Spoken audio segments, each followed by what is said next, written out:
Well, good afternoon, everyone. Thank you for being here. Thank you for joining me and the group of elected leaders and community leaders behind me. We are in the central city of Portland, Oregon, and it is a beautiful day, and we are very happy to be here speaking with you today. In my conversations directly with President Trump and Secretary Noem, I have been abundantly clear with them that Portland and the state of Oregon believe in the rule of law, and we can manage our own local public safety needs. There is no insurrection, there is no threat to national security, and there is no need for military troops in our major city. Military service members should be dedicated to real emergencies. The members of the Oregon National Guard, their mission is to stand up and protect Oregonians, and they will do that every day, but they are not needed in the city. They are not needed here. And you can tell because you're here with me in Portland. You can see that this city is safe and calm, and it is a beautiful day to be here. For those of you who are here downtown or watching at home, you know that our city is not the place that people think it is from years ago. There's business thriving, people are coming downtown, they are enjoying this community. We have students who are ready to go see the Lion King tonight at the Keller Auditorium. People are going to the Timbers match, people are downtown shopping. Folks who are getting ready to go to work at the restaurants here that make the Rose City a culinary capital are getting ready to go to work. People are shopping, people are going to the farmers markets or at the Saturday market. Portland's doing just fine. And I made that very clear to the president this morning. Our city is a far cry from the war-ravaged community that he has posted about on social media. And I conveyed that directly to him. That we got this, we are good, we are doing fine. And I also said to him, we have to be careful not to respond to outdated media coverage or misinformation that's out there. We know what's happening in our own city, and we are doing just fine. That being said, we do face real challenges in Portland, as does the rest of the country. We're worried about the cost of living. We want our schools to do what is necessary for our students, and we want to make sure that people have good jobs and homes that they can afford. I need help for those kinds of things, and that's the kind of help I need, not having military troops from the federal government in our state. President Trump's inconceivable insistence that we need federal troops in Portland does not address the real concerns in our communities. We do not need or want federal troops in Oregon stoking fear, creating conflict, and frankly escalating a situation that is under control. Any federal takeover with military troops in our state is a threat to communities across Oregon. It violates our right to govern ourselves. It interferes with local law enforcement's ability to fulfill their mission. And frankly, it drains taxpayer resources that could be better spent elsewhere. And again, I communicated that to the president directly. Oregon is our home. It is not a military target. Any deployment would be an abuse of power and a misuse of federal troops. People across the state and across the political spectrum here in Oregon are uniting together to peacefully oppose policies that they do not agree with. I believe in free speech and the ability to lawfully and peacefully protest. And I have a message for Oregonians. Let's not take the bait. Let's not respond to what the president is trying to do. We have to raise our voices absolutely, peacefully to the things that we believe in. But I also want to say that any property damage or violence of any kind will get us nowhere and will not be tolerated. If you want to stand in opposition to the Trump administration, I would ask that you lean into supporting your community, helping people, making things better here, because that's who we are as Oregonians. And I just want to wrap up by saying I believe the president does not have the authority to deploy federal troops on state soil. I'm coordinating with Attorney General Dan Rayfield to see if any response is necessary, and we will be prepared to respond if we have to. Oregon has not requested any federal assistance, and nor do we need it. Thanks very much, and now I'd like to pass over the mic to Mayor Keith Wilson. Thank you.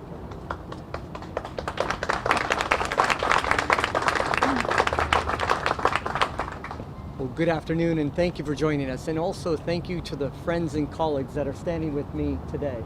Appreciate you on such short notice coming out to show your support for Portland.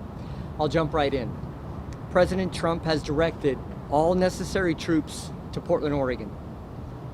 The number of necessary troops is 0 in Portland and any other American city. And let me repeat that. This is an American city.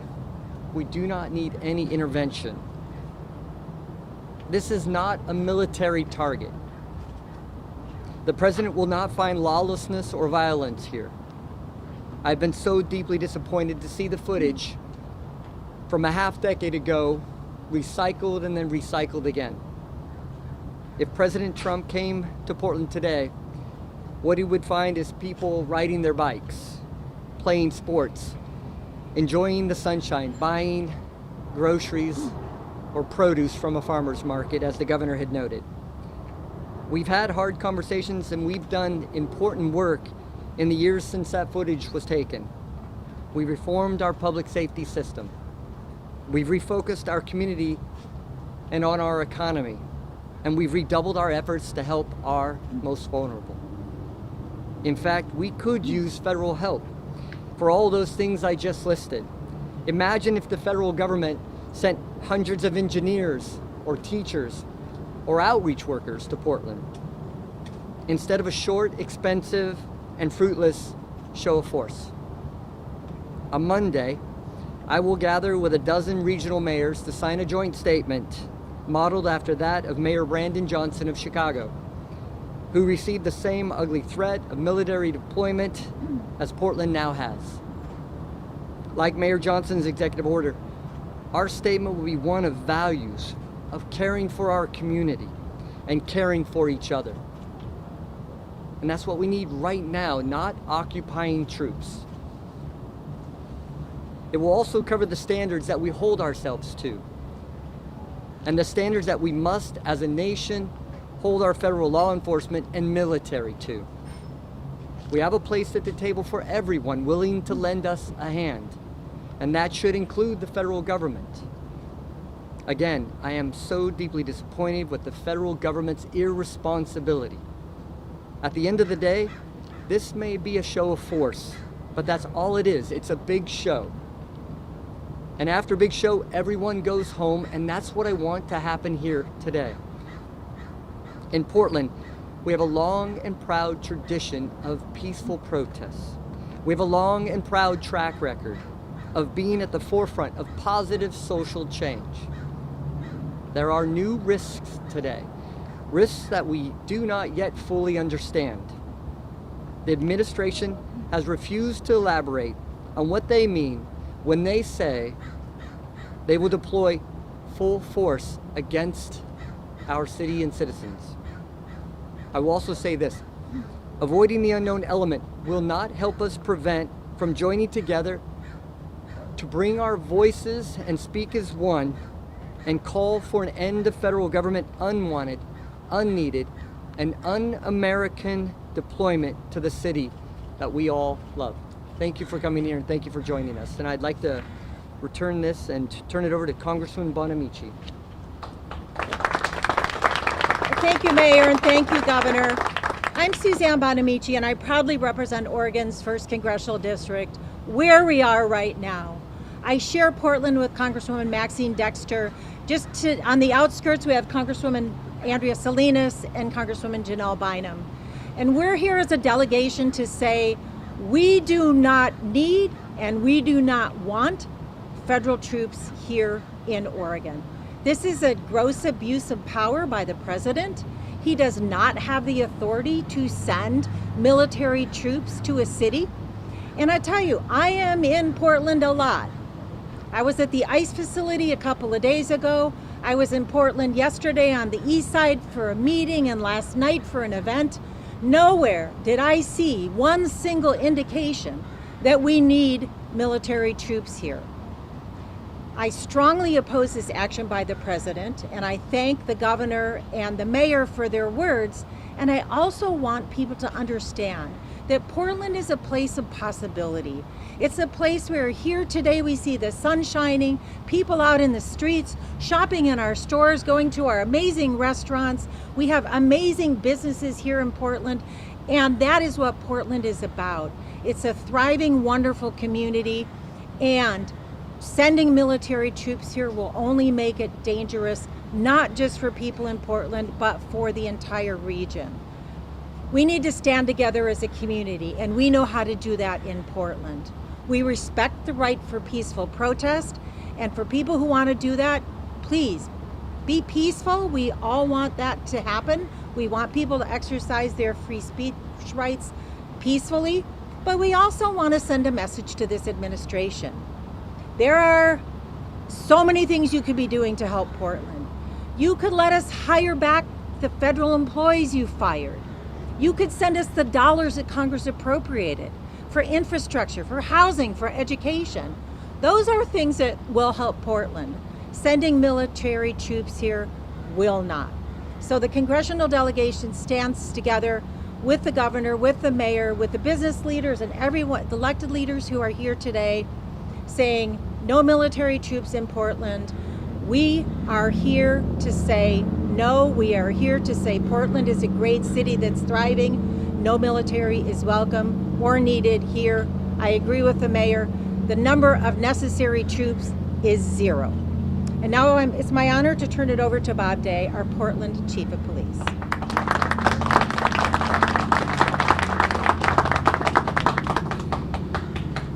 Peace for Portland. Over 3 decades, that's been a personal mission of mine as I've served the Portland Police Bureau and I've served the community. And it doesn't change just because of today's events. And it doesn't change for the Portland Police Bureau because of today's events. The men and women of the Police Bureau will continue to show up and to provide the highest level of service and safety to ensure peace for Portland, for all Portlanders. We have had an amazing year of free speech expression, and I have no doubt that will continue. We have had literally tens upon thousands of Portlanders walking the streets, in our parks, expressing their First Amendment right, their opinion, their dissidence with what they're seeing happening on a federal or even a local level. And yet we have not had arrests, we have not had vandalism, we have not had challenges that we have faced in years past. We have a track record that we are demonstrating to one another and we are demonstrating to the country about how this is being done. I fully expect that to continue. I fully expect there to be more events similar to what we have been seeing, and I fully expect Portlanders to continue to show up in the manner in which they do. And I am grateful for that. It is safer for them, it is safer for our officers, it helps our community thrive, and we are, and I am in alignment with what you've already heard, encouraging that expression of free speech. Finally, this does not change in any way our performance or involvement in immigration. Portland Police Bureau continues to adhere to the rule of law. We are not engaged in immigration enforcement. We are not participating or supporting any kind of immigration administrative work. I've been very transparent with our community and our leaders. I am in regular contact with our federal leaders on the law enforcement side, just as I have been in the last 24 hours with our immigrant leaders and also protest organizers. The role of the Portland Police Bureau is to continue to remain in the middle, to continue to be a steady, peaceful presence that ensures safety for all. Peace for Portland. I'm confident we've demonstrated that, and I'm confident we will be able to continue to demonstrate that. Thank you. I'll turn this over to Vanessa Sturt.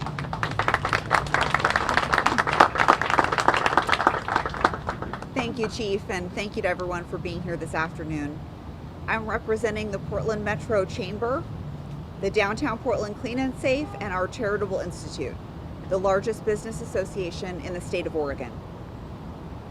I'm the president and CEO of TMT Development, We are a major property owner in the city and a multi-generational family-owned business. Portland is a city on the rise. We are working to tackle our biggest challenges together. We don't always agree, but we do agree that we love this city and it does not need federal troops. Business perspective is that this is not good for our economy. We don't want our retail hospitality and vibrancy to be impacted like we've seen in Washington, D.C. We stand united with partners in labor, government, and business behind our local law enforcement. We are grateful for what they do and support them managing our local public safety and have signed on in a letter of solidarity and support. Portlanders have always met challenges with strength and unity. Right now, the most powerful response to the presence of federal troops in our city is not to give in to provocation, but to stand together in calm resolve. By refusing to feed into unnecessary conflict and choosing not to amplify division, we show that Portland's identity is stronger than the outside narrative. Our community knows that meaningful change and safety come from working together peacefully and not from escalation. And now, please join me in welcoming Multnomah County Chair Jessica Bega-Peterson. So good afternoon. Thanks everyone for making time to be here today. I appreciate Governor Kotek, Mayor Wilson, everyone for being here today. I want to point out that we have folks here from so many levels of government. We have the Metro Regional Council, we have Portland City Council, we have Multnomah County Commission, we have state representative, we have the federal delegation, because it is so important to show us in solidarity with law enforcement and the business community that we are very serious about what's happening here and we're standing together opposed to the action that President Trump is taking around Portland. So I will keep my remarks brief today. Today is an absolutely glorious fall day in Portland. It's the type of day that we used to not tell other people about because we didn't want so many people to come here. It also could not be further from the administration's depiction of our beloved city. Take a look around us. Military intervention is not wanted, it is not needed, it is not lawful. Frankly, it belittles and demeans the real pain, death, and destruction that is happening in war zones around the country that the president should be paying attention to. It is a colossal waste of federal personnel and resources to be sending them here to Portland. What our region actually needs from the federal government is for Medicaid and for our social safety net services. Those are services that Multnomah County will continue to provide in a manner that treats every person with dignity today and every day. The last thing that we need is fear and conflict from our federal government, which is all that this administration is doing right now. I am confident that in this moment, our community will not let this administration divide us.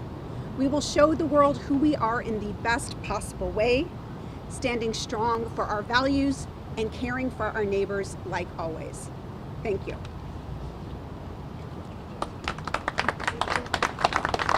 Thanks so much. Now a brief time for reporter questions, and I know that there are members of the public who are here. There are also members of staff who are here as well. So this portion of the program is intended for members of the media so that they can clearly and factually communicate with the public. If the members of the public have any questions for staff, we'll be sticking around afterwards to answer your questions. Before I call on you, if you will state clearly who you are and what publication that you are representing, that'd be great. And we'll start here. Hi, Joey Land, OTV. I'm wondering, has Secretary Hegseth asked you to deploy the National Guard here in Oregon? We have had written communication from the Department of War, and we are reviewing that. But I want to go back to my earlier conversations with both Secretary Noem and President Trump this morning. I was very clear with them. We disagree with the premise that we need federal troops here. And at this point, I am not going to be approving any utilization of Oregon National Guard. Is that what you asked for, Governor? And we'll start here. I'm Victor Parker with KATU. What was President Trump's response to you during those conversations? And also, are you planning to sue the federal government alongside Mayor Keith Wilson, similar to what California did when troops arrived there? Well, I think this is a very fluid situation, so I'm not going to speak to future actions. My conversation with President Trump was trying to understand his rationale. And I believe it is based on information that is not accurate today. There are protests here, but it is not what we saw during the pandemic where we had significant violent protests. I told him that. He thinks there are elements here that create an insurrection. I told him there is no insurrection here and that we have this under control. I have complete faith in Portland Police and Chief Day to make sure that we're holding people accountable if they cross the line. But we have lawful protests here and we do not need military troops. Was what part of your sexual impediment to a full request for National Guard? It was a request to options that we could utilize Oregon National Guard troops paid by the federal government. I don't believe they're needed. And so I think when you get a request like that, you always have to ask why. Do we need the help? And I can tell you that we do not need federal troops here. We do not need to deploy the Oregon National Guard. Our local law enforcement is on top of this. They are prepared. If they are requesting mutual aid either from the Oregon State Police or other folks, we will go there next. But at this point, Portland Police hasn't handled. These are random acts of minor, a few individuals. People are primarily peacefully protesting here. We do not need federal troops. Governor Noel Crombie with the Oregonian. How long was the call with the president? Was the secretary on that call? And can you just walk us through what the president said when you elaborated on your own concerns about the federal presence here? Well, like a lot of Americans, a lot of Oregonians, I woke up to his social media. I immediately tried to reach Secretary No. We had a conversation about 10 minutes about what the basis of the concern was, and I reiterated that I believe that we have the situation under control at the ICE facility here in Portland, and I know our federal delegation reported on this yesterday that there's not a problem at the federal facility. And when there is a situation that requires police enforcement, it is happening and we are holding people accountable. And that's what I communicated to the secretary. I spoke with the president about an hour later. We had a similar conversation and I was very clear with him. We have this, we don't need help, we got this, please do not send troops. Governor, how long was that call and what did he Sorry, say? we have a lot of media here. We need to get to another one. Governor, the water. Okay. Yes, go ahead. Your question. Corey Johnson, HW News. Did the president specify any sort of time frame on when he would be sending troops to Portland? He did not give me any details or specify any timeline. Yes, go ahead. Mayor Wilson, I don't know Who are you and your I'm media sorry, outlet? Alex Brownhart, Oregon Capital Chronicle. Mayor Wilson, in some of your remarks yesterday, it sounded as if troops were already here or there was already some sort of buildup happening. Can you guys speak at all to numbers or, I guess I'm confused about coming versus have come. And if you can offer any information about what you heard or not directly from the federal government. We didn't hear anything from the federal government other than what you heard yourself through communications, the presidential memorandum 2 days ago, and then a series of social media posts.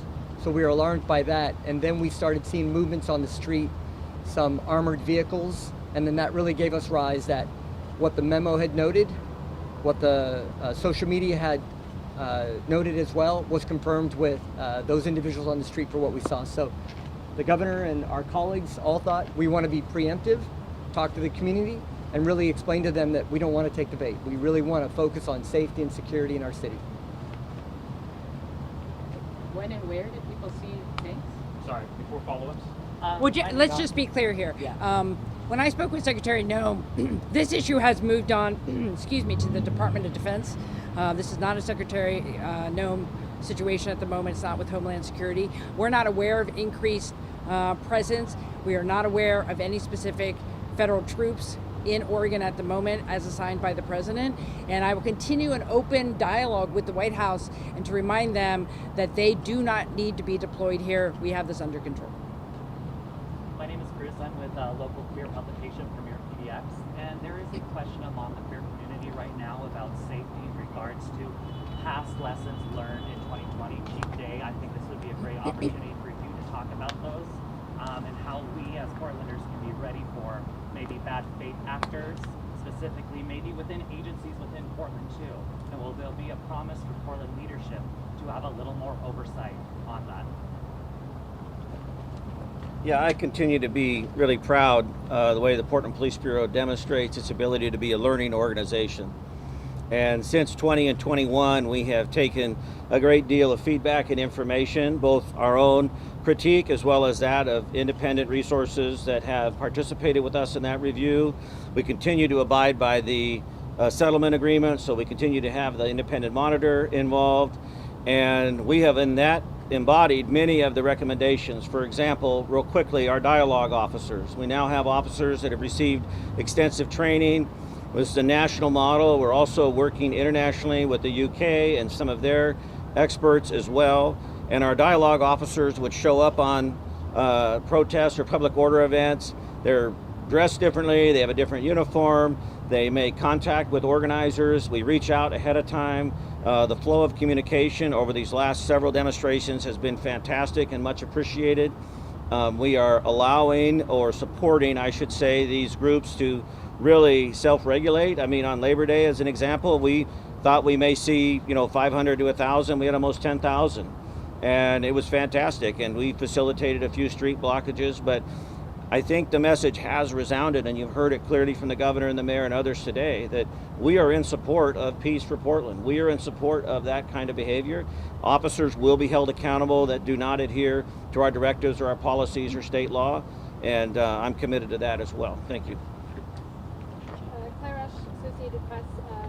Mayor Wilson, you said yesterday there was an armored vehicle that was seen. Perhaps you and the governor could just confirm what was seen, if there was an armored vehicle, like how many of them, what federal agency it was from, where was it seen, and are there actually federal troops here in Portland?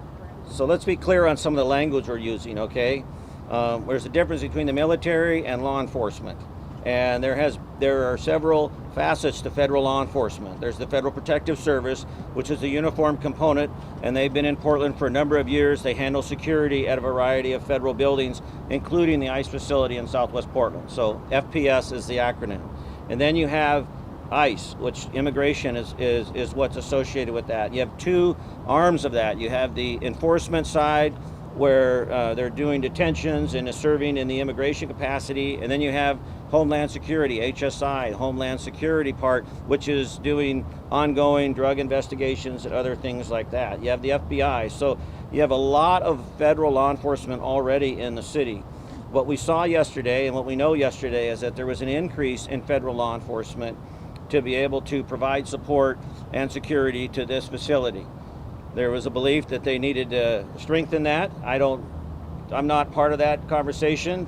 They're not required to share their operational plans with us, but we do know that there has been an increased number of federal police officers deployed here in Portland, and I believe the reference to the armored vehicles is some of their equipment, which is not uncommon for them to have, an armored car or something like that. We haven't seen it deployed, but it would not surprise me. I saw something on the news that I'm speaking to now offhand. That is not something that I've been told, but that's the distinction. So it's Federal Protective Services that's seen anything? Well, it could be Federal Protective Services, it could be Border Patrol, it could be HSI. I mean, it is an alphabet of organizations on the federal law enforcement side. I don't want to speak specifically because I don't know the titles of who's here, but I do know that there are more federal law enforcement officers here designated to provide security for the buildings and try and, in their mind, try and provide a higher level of security for their staff and employees, etc. Yes, you. Okay. Heather Roberts with the Oregon Radio News Network. Just to clarify the timeline this morning, then, Governor, you had to reach out to the president after he posted on Truth Social, or did anyone from the White House initiate that conversation before he posted it on social media?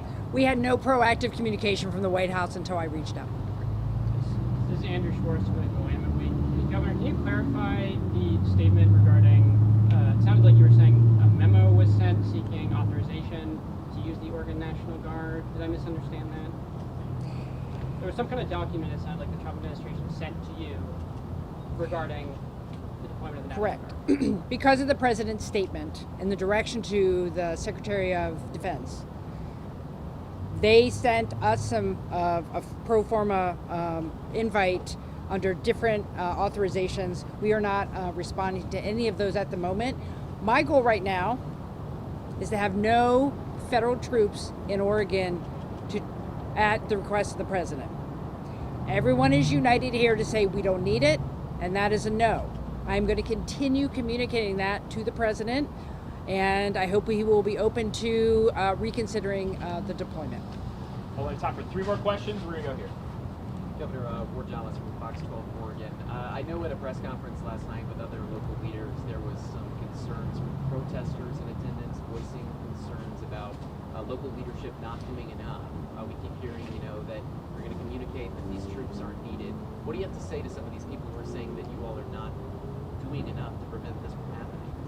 I think we're being very clear about what our values are, who we are, what we want to see happen, and what is actually happening here in Portland, which is a safe city that people can feel comfortable being here. We do not have the type of situation that the president seems to think we have, and so we're communicating that. Our job as elected leaders is to be clear with Oregonians about what the situation is and communicate that to the federal government and President Trump. I also want to say that we all have responsibility to speak our voices, lift our voices, speak our political truths peacefully, and Oregonians have been doing that for months. Hundreds of thousands of people talking and being in the streets, lifting up their voices and saying what they do not like about the Trump administration. And they have been doing that peacefully and lawfully. If people cross the line, we will hold them accountable. And so I don't think anyone should be misconstrued that we are not also standing up for free speech. We believe in free speech and free expression and political discourse in this state and in this country, and we can do it lawfully and peacefully. Governor, you actually spoke. Who are you and what? James Smiling, the Oregonian. Governor, you actually spoke with President Trump. I mean, what was his response? You haven't told us. Did he comprehend your message? What did he say in reply? What's his plan? As one executive to the other, I spoke with the president. I asked him not to send troops. I tried to understand his reasoning, and I told him we are taking care of it, that I have full faith and confidence in local law enforcement, and the folks here today, we do not need federal troops. And I said, we disagree, and he said, well, let's keep talking. That was his reply. Yes. Last question. Go ahead. We've seen in other states Trump asking governors to send their National Guard troops. It seems clearly Oregons would not be working on behalf of the president. Have you been in contact with any other states' governors about requests they've received to send National Guard troops to Oregon? So a couple things. I have been in contact today with Governor Pritzker and Governor Newsom to learn from their experience. As the Commander-in-Chief of the Oregon National Guard, I will only deploy our members when it is needed to protect Oregonians. There is no mission for them right now. They are. I'm not deploying any of the Oregon National Guard. And let me just remind people, we have other things to worry about in this state. I just did a conflagration order this morning as well for a fire at the Moon Complex in Southwest Oregon on the border of Coos and Curry County.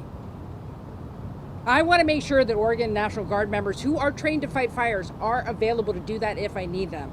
That is the type of thing that I am focused on, not some made-up problem in downtown Portland. I'm not talking about the Oregon Guard, I'm talking about other states. Have you heard from any other governors who have been requested by the president to send troops to Oregon? I have not. All right. Thanks so much for your time. And I want to just say thank you to everyone here. We are one group. We are united. We believe in Oregon and we believe in Portland, and we are going to keep telling the president that. Thank you very much. Thanks everyone for joining. I'm sure we'll be in touch. Appreciate this press corps.